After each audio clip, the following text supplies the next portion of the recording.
notre passage aujourd'hui car on va continuer de regarder la notion de l'importance de la rédemption.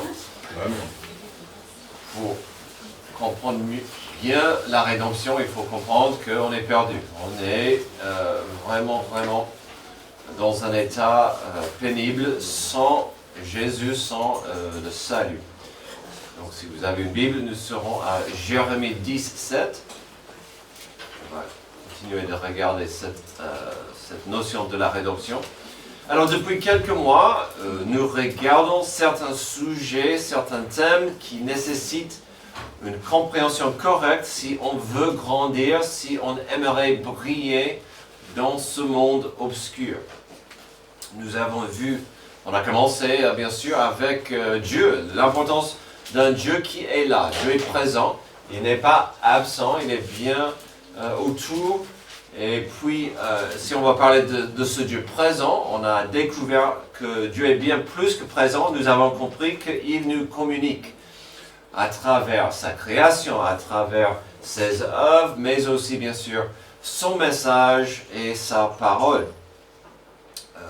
On a vu l'importance de la valeur de son message, l'importance de sa parole et comment sa parole peut aussi nous transformer. C'est très important de comprendre la puissance de la parole de Dieu dans nos vies. Notre nouveau sujet s'agit de la rédemption. Afin de mieux comprendre la rédemption, nous avons commencé dimanche dernier au début de la Bible pour voir la gravité du péché, l'importance de vraiment saisir comment Dieu voulait qu'on commence, comment on a commencé l'humanité, et puis ce que le péché a fait, comment il a maudit notre existence. Tout au début, dans le jardin d'Éden, Dieu a béni cette existence avec une longue liste de merveilles. On a vu sa présence, la sécurité que nous avions, on a vu la paix, la harmonie totale avec Dieu, avec autrui, ainsi que la liberté de choisir. C'est très important de comprendre. On a toujours cette liberté. Hélas, avec cette liberté, l'homme a gâché ce paradis sur terre.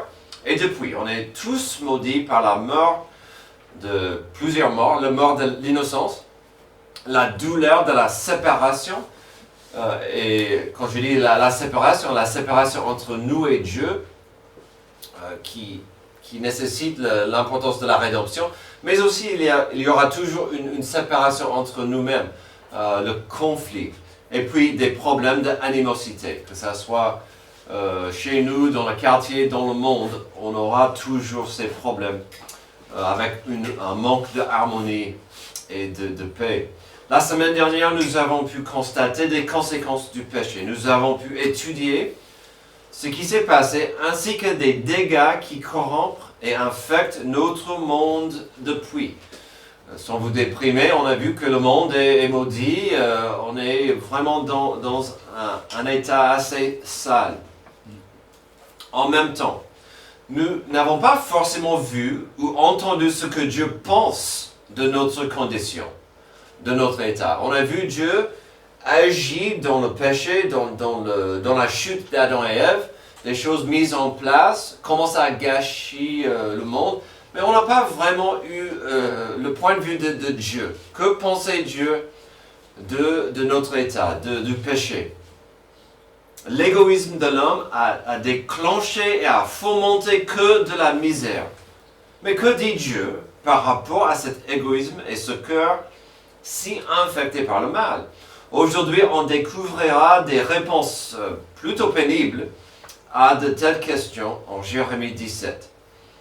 Avant de commencer à lire nos versets, imaginez avec moi que vous êtes chez votre médecin. Youpi! À l'honneur, ce sont des résultats de votre dernière prise de sang. Il n'y avait rien à signaler, c'était juste temps de le faire. De temps en temps, un bilan de santé est une bonne idée. Vous étiez presque tenté d'annuler la visite car vous vous sentez bien. Aucune douleur, presque. Aucun symptôme inquiétant, vous continuez à vivre normalement. RAS. Le médecin ouvre votre dossier et commence plutôt sérieusement. Faut qu'on parle. J'ai besoin de vous parler, vous avez une maladie. Elle est grave, même mortelle. Et si elle n'est pas traitée, elle finira par vous tuer. Vous êtes étonné, surpris. Êtes-vous sûr? Je me sens bien. Et le médecin répond, c'est justement ce qui la rend dangereuse. Cette maladie ne se manifeste pas tout de suite, elle se cache, et quand on commence à la ressentir, il est souvent trop tard. Ce que je viens de décrire est troublant, n'est-ce pas? Car nous avons l'habitude de faire confiance à ce que nous ressentons. Bon, si j'ai mal au genou, je sais qu'il y a un problème. La douleur souvent nous avertit. Les symptômes nous alertent. Mais que se passerait-il si la maladie la plus dangereuse était celle que nous ne remarquons même pas? Jérémie 17 nous parle exactement de cela. Jérémie 17 nous décrit un tel diagnostic car nous verrons ici de la bouche de Dieu une description de cette infection mortelle. On verra vite que Dieu ne commence pas par diagnostiquer la politique d'Israël, ni sa culture, ni le moindre détail de ses ennemis. Il va plus profond. Dieu dit que le problème est inscrit sur le cœur, gravé sur l'extérieur, mais bien taché aussi à l'intérieur. Et plus troublant encore, le cœur lui-même n'est pas un outil de diagnostic fiable. J'espère que vous avez bien capté ça. On va en revenir. Le cœur n'est pas un médecin. On ne peut pas même demander à nous-mêmes de dire si les choses vont bien ou pas, souvent, quand il s'agit du cœur. Le cœur est tortueux par-dessous tout, est incurable. Qui peut le connaître?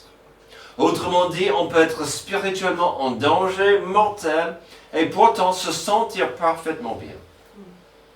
Si on risque d'être aveugle à notre propre condition, quel espoir avons-nous? On verra aujourd'hui que la race humaine a besoin d'une intervention de Dieu. Nous ne pouvons pas avancer sans sa grâce. La grâce, je vous rappelle, c'est des bienfaits de Dieu immérités. On ne peut pas payer ou mériter ces bienfaits de Dieu. Ce sont les choses imméritées. Il nous faut la grâce pour nous sauver de nous-mêmes. Sans la grâce de Dieu, d'abord, le cœur de l'homme reste mortellement infecté. Verset 1. Le péché de Judas est inscrit avec un burin en fer, avec une pointe de diamant. Il est gravé sur la table de leur cœur et sur les cornes de vos autels. C'est comme de leurs propres enfants qui se souviennent de leurs autels et de leurs poteaux sacrés, près des arbres verts, sur les collines élevées. Alors, j'avais... Non?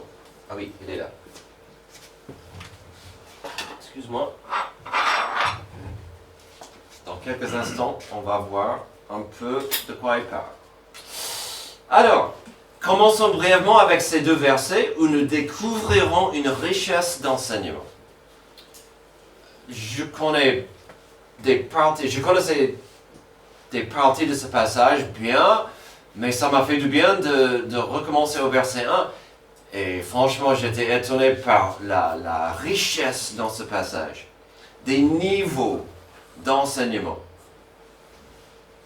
On va voir ces deux versets, on va voir cette richesse. J'espère pouvoir vous montrer des niveaux ici de signification et de symbolisme. En très peu de mots, Dieu révèle une énorme quantité d'informations sur la dépravation du cœur de l'homme. D'abord, voyons ceci. On trouve un cœur endurci. Verset 1, le péché de Judas est inscrit avec un burin en fer, avec une pointe de diamant. Il est gravé sur la table de leur cœur et sur les cornes de vos autels. Donc, on voit plusieurs choses dans une seule phrase, ici, dans ce premier verset. Il parle du cœur. On est d'accord? Mais comprenez-vous le symbolisme des mots? Le cœur en question, c'est un cœur. Normalement, c'est un engin, un appareil en chair, pas censé être dur. Et là, il dit, il est si endurci, comme de la pierre, comme du fer. Donc, pour graver la moindre chose sur le cœur, il faut la graver avec un bureau en fer. Mais même ça, c'est pas assez. Le point doit être renforcé en diamant pour entrer et faire le moindre marque sur le cœur. Mais encore, il dit, mais qu'est-ce qu'il a inscrit, qu'est-ce qu'il a gravé? C'est le péché.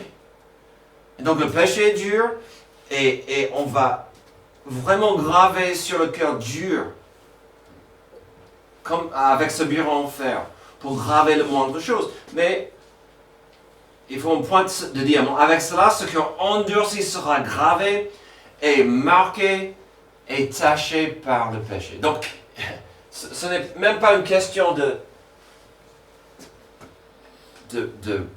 améliorer le cœur. Le cœur est si taché et gravé et marqué, c'est quasiment détruit, mais c'est aussi taché à l'intérieur du cœur. Puis Dieu ajoute encore un niveau de plus sur cette idée de fer, la notion d'inscription et des cœurs tatoués. À la fin du verset 1, il explique à quel point le cœur en question était lié, attaché, marié à l'idolâtrie et l'adoration fausse du peuple. Donc déjà, le cœur est complètement taché, complètement couvert par le péché, vraiment tatoué, c'est une chose. Mais ici, il dit, c'est lié aussi à l'idolâtrie.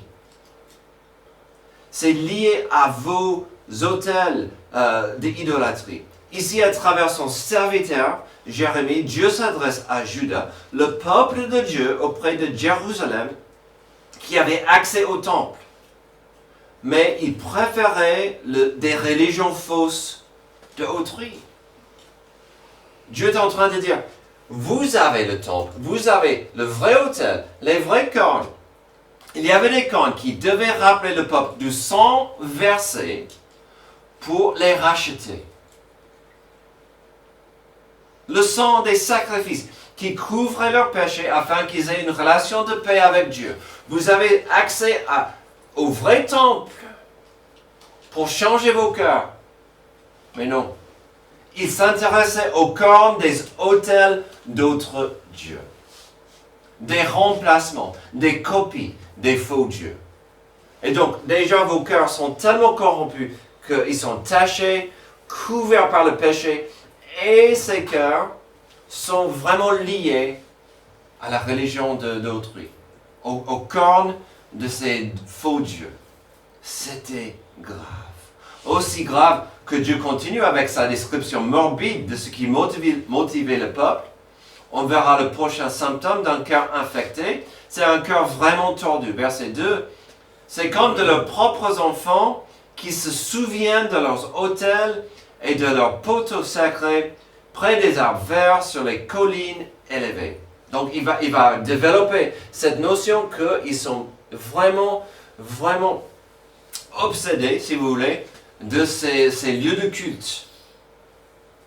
Obsédés par de pouvoir passer du temps à adorer, faire des sacrifices, à mettre à genoux devant ces faux dieux.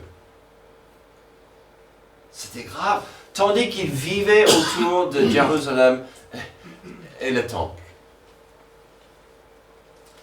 Ici, on voit un cœur qui... Alors, c'est du cœur, vous le savez. Alors, je vous avertis, on s'approche le février 14, la fête du Saint-Valentin, des poésies, des chocolats, des fleurs. C'est du cœur qui coule notre passion, normalement. D'où vient notre amour, notre affection? Oh, le battement du cœur. Oh, quand on voit la vie en rose, il est normal et attendu d'avoir un cœur, un amour aussi qui s'oriente vers nos enfants. Il y a des amoureux et puis il y a l'amour parental. Il n'y a rien plus beau, plus puissant que cet amour parental. Et franchement, cet amour est plus évident, plus pressant quand on a un petit, quand on a un bébé.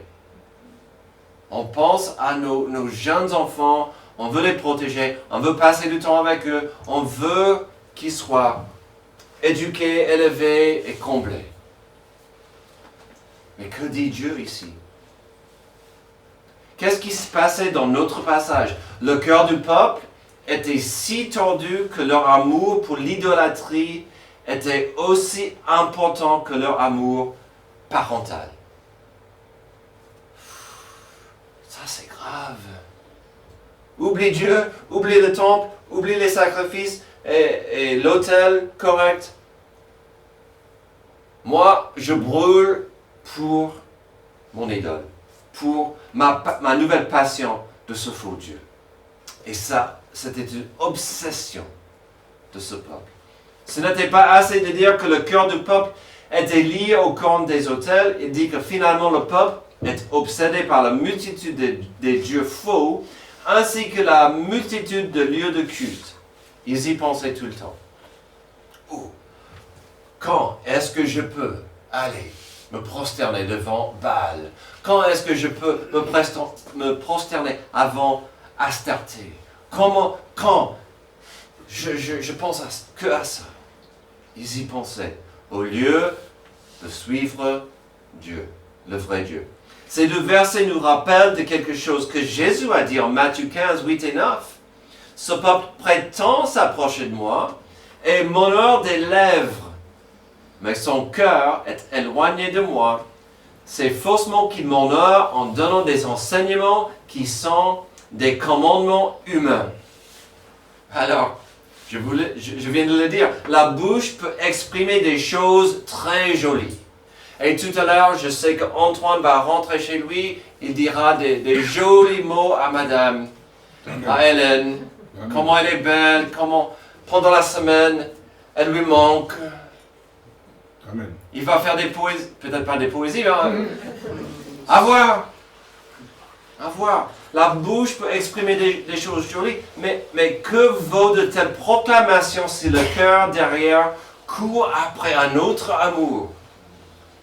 Ironiquement, Jésus citait un collègue de Jérémie quand il a dit cela. C'est pourquoi j'ai mis Ésaïe là. Jésus citait un contemporain, un collègue à Jérémie quand il a dit ces choses.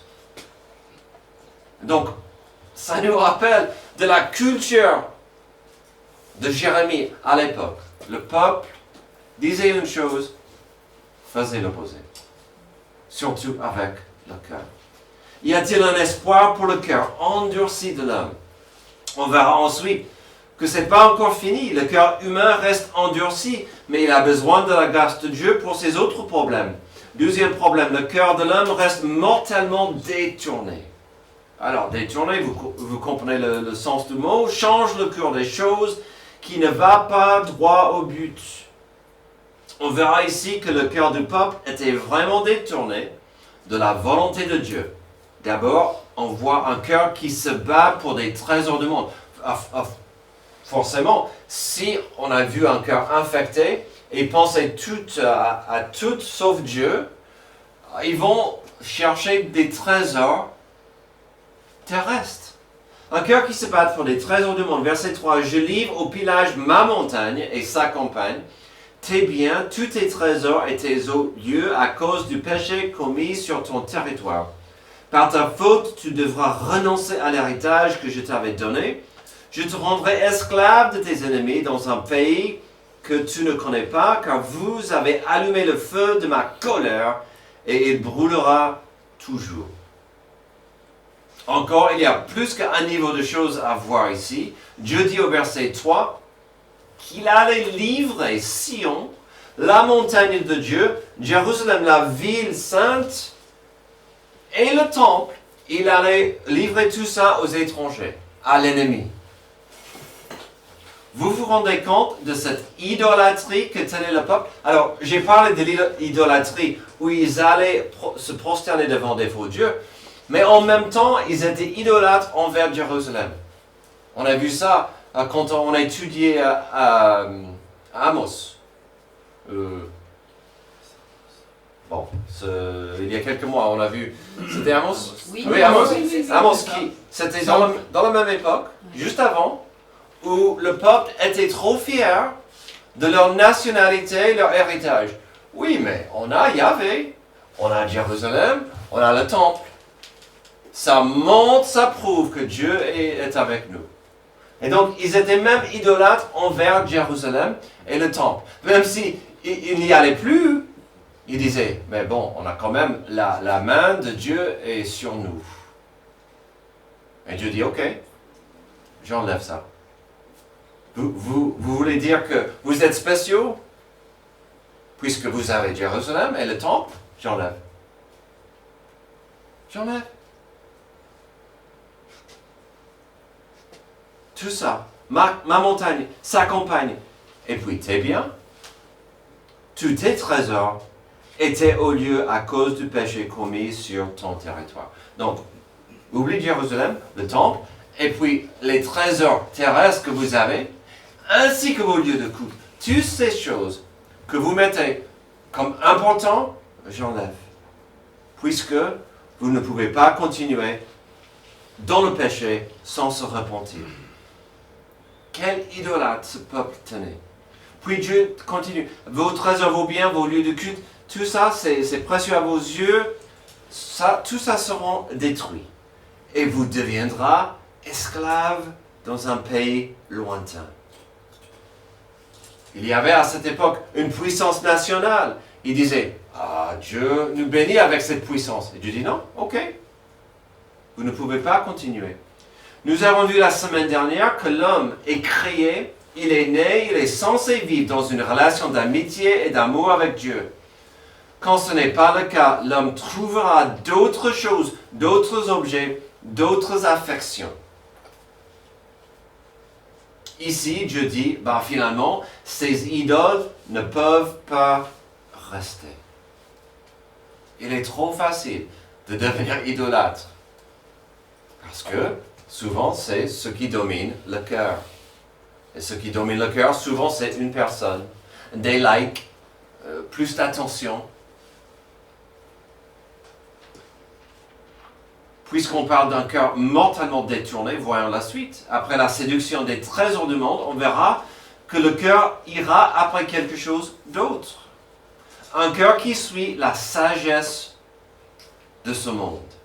Verset 5, voici ce qui dit l'Éternel. Maudit soit l'homme qui fait confiance à ce qui est humain, qui prend des créatures pour appui et qui détourne son cœur de l'Éternel. Il est pareil à un genévrier dans la plaine, il ne voit rien venir de bon, il habite les endroits brûlés du désert, une terre salée et sans habitants. Encore, nous trouvons ici un nouvel symptôme du cœur humain qui est si malade. Il va ignorer la source de vie, le Créateur, le Dieu Tout-Puissant, pour suivre la sagesse humaine. Avant d'entrer dans le contexte et la précision de ce qu'il a dit, parce qu'il va parler quand même, la sagesse humaine dit, va vers les faux dieux, l'idolâtrie. Mais on peut prendre la première moitié de la phrase. Que dit la sagesse humaine? Et souvent la sagesse humaine va nous tromper. On en a parlé tout à l'heure. Que dit le monde? Qu'est-ce que le monde chuchote? Notre frère tout à l'heure a dit quelque chose que j'ai trouvé triste, mais aussi drôle. Si vous voulez des conseils sur votre relation, votre mariage, et vous posez des questions à un groupe de gens divorcés, vous aurez des solutions, des réponses assez précises pour que vous avanciez dans votre relation, pour que vous ayez plus de paix dans votre relation. Mais est-ce que ça sera la sagesse de Dieu, la sagesse de la parole ou la sagesse humaine? Mais ici, il va encore plus loin. Il dit que cette sagesse humaine va vous mener vers l'idolâtrie. D'adorer n'importe quoi sauf le vrai Dieu. Le verset 5 donne un exemple, mais finalement, ce qui compte se trouve à la fin du verset. Le cœur humain aura toujours la tendance de se détourner de Dieu. Et au verset 6, on voit la simple vérité qu'une telle personne est comme une plante au milieu d'un désert. C'est une plante vivante, mais à peine. Puis, ça ne sert pas à grand-chose dans le monde. La végétation, c'est importante, mais est-ce que ça sert à grand-chose? Ici, il faut capter que Dieu voulait faire une illustration des gens branchés et connectés à Dieu et ceux qui ne le sont pas. Il va faire la comparaison. Pour bien expliquer l'image, Dieu utilise la notion d'une plante. Alors, vous le savez, il y a des milliers de plantes au monde. Mais si on pouvait choisir des plantes pour bénir le monde, si je devais faire une liste de plantes bénéfiques pour le monde, on pensera aux palmiers, aux oliviers, aux fraisiers. Bon, je parle souvent de notre fraisier. Mais ici, l'image est frappante. Que dit Dieu? C'est lui qui se détourne de Dieu pour suivre le monde et comme un buisson dans le désert. Sec, triste, pas très utile. Sans la grâce de Dieu, le cœur de l'homme reste mortellement infecté et détourné. Existe-t-il un espoir? Alors, que pouvait l'homme faire pour changer sa situation maudite et pourrie?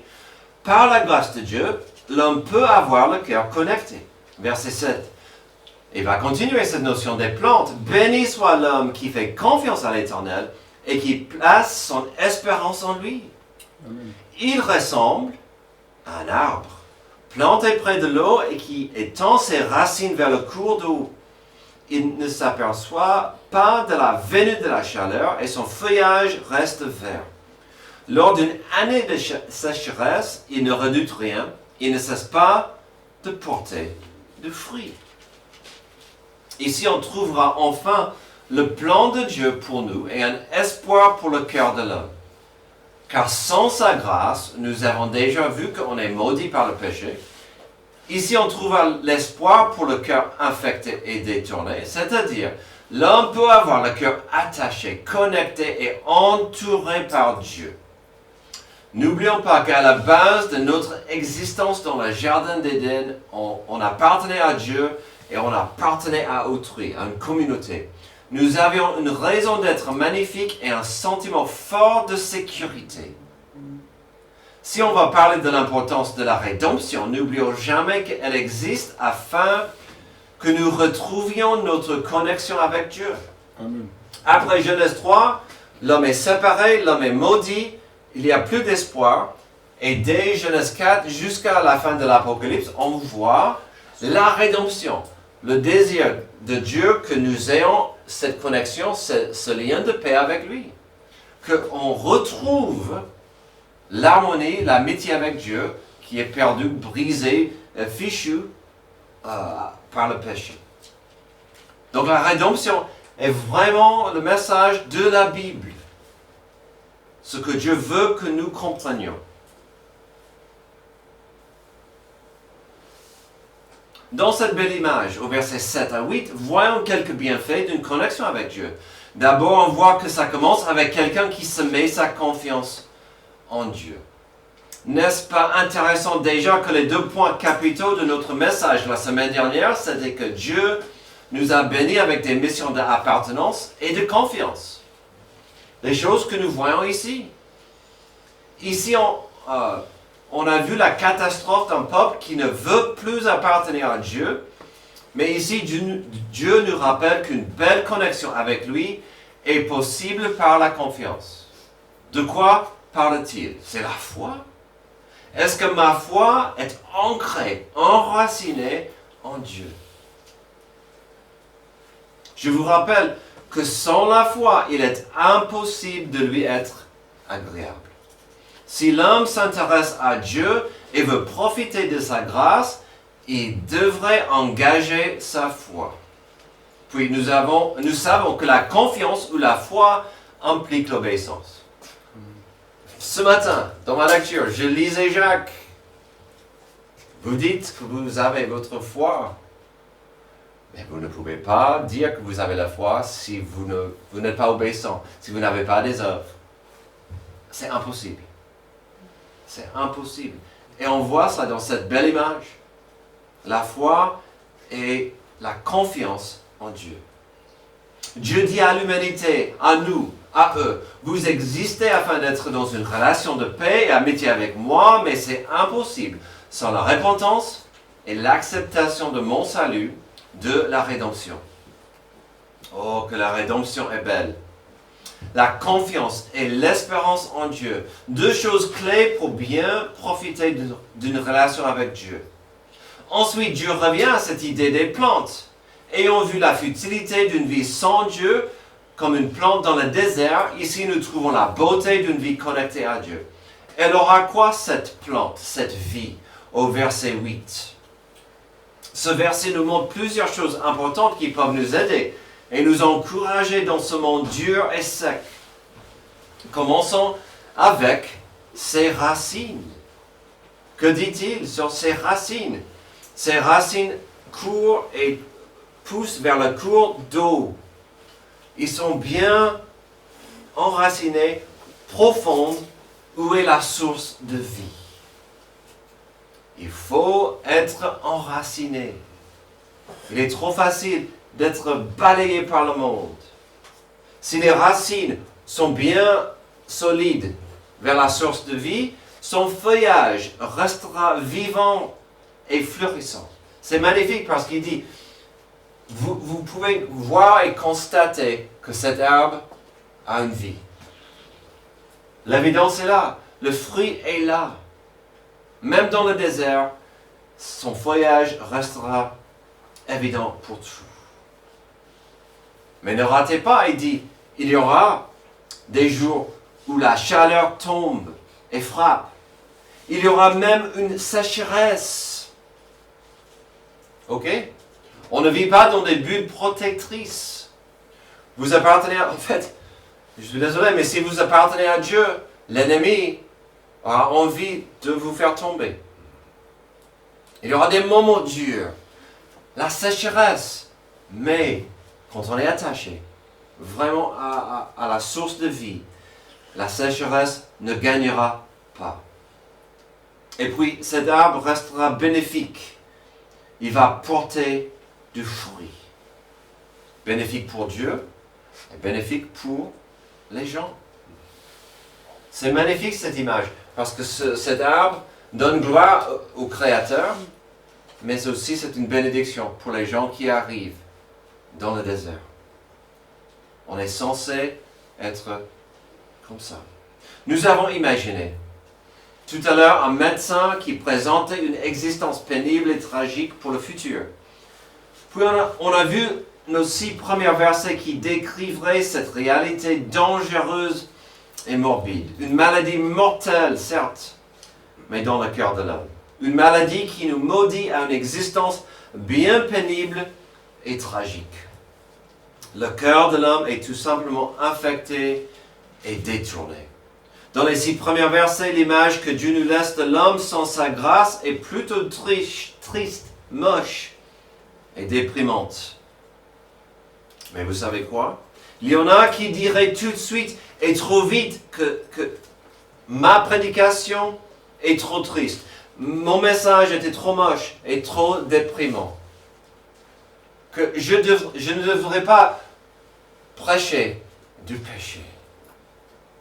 Aujourd'hui, le monde veut dire que la plupart des gens sur la terre ne sont pas mauvais. Il y en a quelques-uns, mais les gens sont bien. Il y a de plus en plus de pasteurs qui évitent ou refusent de parler du péché ou des pécheurs, car ça pourrait offenser ou éloigner des gens de Dieu. On est déjà éloigné de Dieu dans nos péchés. Ils évitent le sujet. À ces gens qui tiennent une telle position, je montrerai tout simplement les 2 prochains versets que nous n'avons pas encore vus. Car après la bonne et la mauvaise nouvelle de notre passage, Dieu n'était pas terminé. Dieu lui-même devrait revenir pour renforcer, pour souligner la gravité de notre condition. On pense que le passage est terminé et Dieu revient au verset 9 et dit non. Le cœur est tortueux plus que tout et il est incurable. Qui peut le connaître? Nous citons le verset 9 souvent car c'est tellement profond et important à saisir. Vous pensez que vous pouvez mériter votre place au ciel? Non. Votre péché va empêcher que vous entrez au ciel. Vous pensez être une bonne personne? Ok. Comparé à certains, le cœur est tortueux par-dessous. Qui peut le connaître? C'est grave, c'est infecté. Il est malade.